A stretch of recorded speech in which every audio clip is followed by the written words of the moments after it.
StudyGeeta.com presents Shri Bhagavanuvāca Aṣocyananvaṣocastvam Praඥāvādāmsca bhāṣase Gatāsūna gatāsūmsca Nānuṣocanti panditaha. The Supreme Personality of Godhead said, while speaking learned words, you are mourning for what is not worthy of grief. Those who are wise lament neither for the living nor for the dead. Natvevaham jatu nasam natvam neme janadhipaha nachaiva na bhavishyamaha sarve vayam matav param. Never was there a time when I did not exist, nor you, nor all these kings, nor in the future shall any of us cease to be.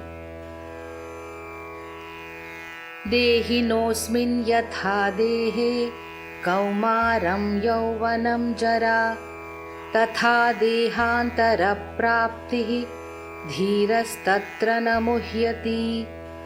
As the embodied soul continuously passes in this body from boyhood to youth to old age, the soul similarly passes into another body at death. A sober person is not bewildered by such a change. Matra sparshastu kaunteya shitoshna sukha dukkhadaha agamapayino nityaha tam stitikshasva bharata. O son of Kunti, the non-permanent appearance of happiness and distress and their disappearance in due course are like the appearance and disappearance of winter and summer seasons. They arise from sense perception, O scion of Bharata, and one must learn to tolerate them without being disturbed.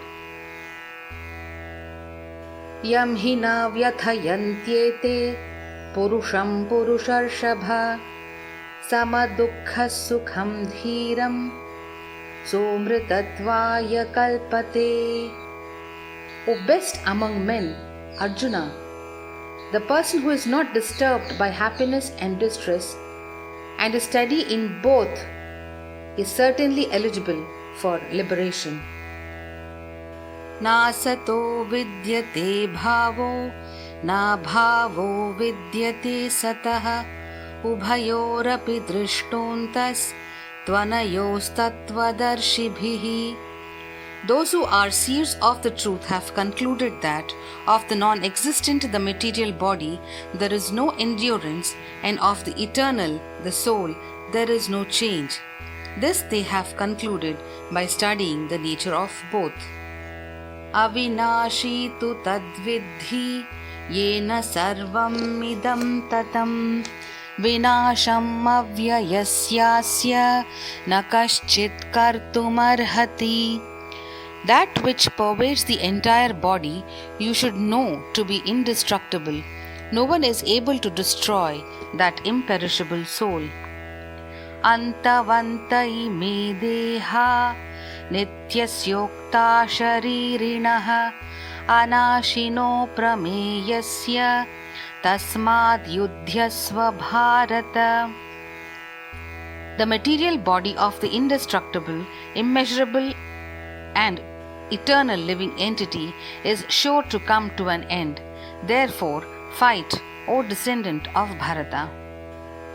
Yaenam veti hantaram yaschainam manyate hatam ubhautau na vijanito nayam hanti na hanyate. Neither he who thinks the living entity the slayer, nor he who thinks it slain, is in knowledge, for the self slays not nor is slain. Na jayate mriyate va kadachin nayam bhutva bhavita va na bhuyah ajo nitya shashvato yam purano na hanyate hanyamane sharire. For the soul there is neither birth nor death at any time. He has not come into being, does not come into being, and will not come into being. He is unborn, eternal, ever existing and primeval. He is not slain when the body is slain.